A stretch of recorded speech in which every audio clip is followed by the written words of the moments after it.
kabarnya? Sehat-sehat selalu ya, mudah-mudahan kita selalu dalam lindungan Allah SWT. Oke, untuk kali ini saya akan coba buat video bagaimana cara pemberian makan ikan bawal di kolam tanah dari usia 3 hari setelah menetas. Ya, ini dia kondisi kolam tanah tempat pembesaran larva ikan bawal.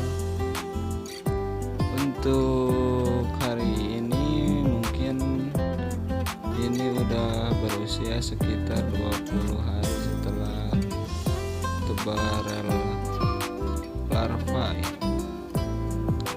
Dan larva yang kita tebar itu berusia 4-5 hari setelah menetas dari telurnya. Ya, cukup kecil ukurannya, sebesar jentik nyamuk kira-kira ya.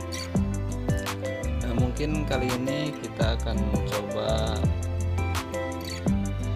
untuk memberi makan ikan bawal usia 20 hari setelah tebar bibit. Adapun cara pemberian pakan atau kondisi pakan, kita menggunakan pakan yang tenggelam ya, yang dibibis dengan air, yang kemudian didiamkan sekitar setengah sampai 1 jam untuk mendapatkan kondisi pakan yang baik, yang lembut. Karena di usia ini larva ikan bawal belum bisa memakan butiran-butiran pakan yang besar ya, jadi harus kita bibis terlebih dahulu. Adapun cara pemberian pakannya kita tebar biasa saja ya, seperti nampak dalam video. Kita tebar seperti biasa, namun mungkin untuk pertama-tama jangan terlalu banyak dulu kita pemberian makan, penebaran makan, karena untuk mengumpulkan ikan terlebih dahulu cukup kita berikan sedikit-sedikit, kemudian kalau sekiranya ikan sudah baru kita beri agak banyak seperti nampak dalam video ya. Oke, tidak lupa saya informasikan, ini kolam tidak hanya ditanami ikan bawal ya, namun kita tumpang sari dengan ikan nila. Cara penanamannya itu tidak berbarengan. Kita setelah larva bawal kita tebar, kira-kira usia 15 sampai 17 hari baru kita tebar larva ikan nila ya. Nah, dalam kurun waktu 15 sampai 17 hari itu larva ikan bawal sudah berukuran sebesar biji melon atau biji semangka ya. Jadi untuk pencampuran dengan ikan nila tidak berefek negatif ya, malah lebih bagus, karena ikan nila yang cenderung di atas dia bisa memancing timbulnya ikan-ikan bawal yang ikut bergerombol, sehingga mereka bisa mendapatkan makanan dengan secara merata ya.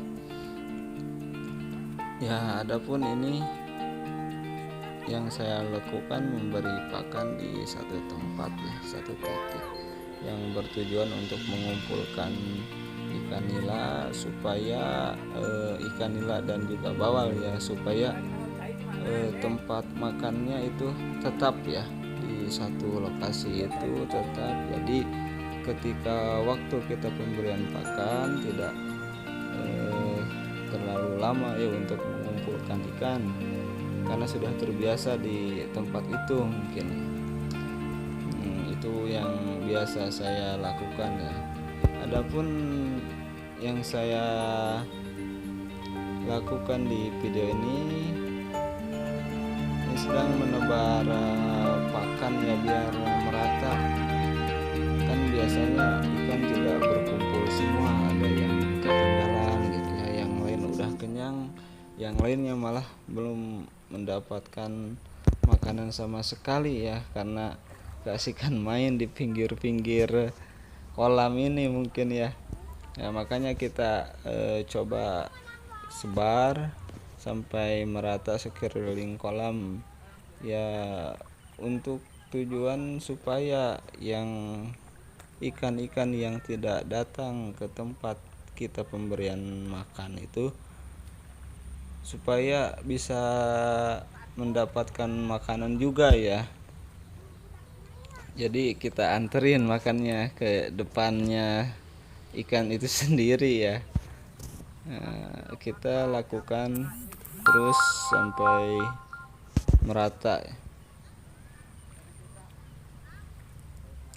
Adapun tuh barusan tuh lemparan ikan mas yang agak besar, itu campuran ikan mas dari sawah. Kita lakukan tumpang sari dengan ikan mas juga, dengan tujuan untuk supaya makanan-makanan yang mengendap di bawah di dasar kolam itu bisa istilahnya bisa dimakan oleh ikan-ikan mas dari sawah itu yang ukurannya lebih besar dari ikan nila dan ikan bawal. Ini seperti ini kita lakukan pemberian pakan di plastik ya, plastik yang kita taruh, yang kita ikat di ajir-ajir ini ya, dengan tujuan supaya ikan-ikan nila, biasanya ikan nila itu naik ke plastik atau karung ya, bisa kita gunakan ya, untuk pertumbuhannya lebih cepat biasanya kalau dengan menggunakan pola seperti ini ya. Ini dimaksudkan supaya ikan nila lebih besar ya, lebih cepat pertumbuhannya, dikarenakan nanti ketika panen ikan nila kita jual dengan cara ditimbang ya. Beda lagi dengan ikan bawal yang dihitung satuan ya, atau per biji. Maka dari itu upaya yang kita lakukan ini untuk lebih membesarkan nila supaya bobotnya lebih besar ya. Ini di samping kolam saya buat untuk pembesaran indukan bawal, kurang lebih ada sekitar 20 ekor antara jantan dan betina. Dicukupkan sekian dulu video dari saya. Mudah-mudahan dengan video ini bisa menginspirasi sobat tani semua. Jikalau ada yang mau memulai atau belajar bertani ya, tak usah takut, tak usah malu ataupun ragu ya. Kita sama-sama belajar untuk memajukan pertanian Indonesia. Terima kasih sudah menonton video ini, mudah-mudahan bermanfaat untuk sobat tani semua. Jangan lupa untuk like, share, komen, dan subscribe. Akhirul kalam, wassalamualaikum warahmatullahi wabarakatuh.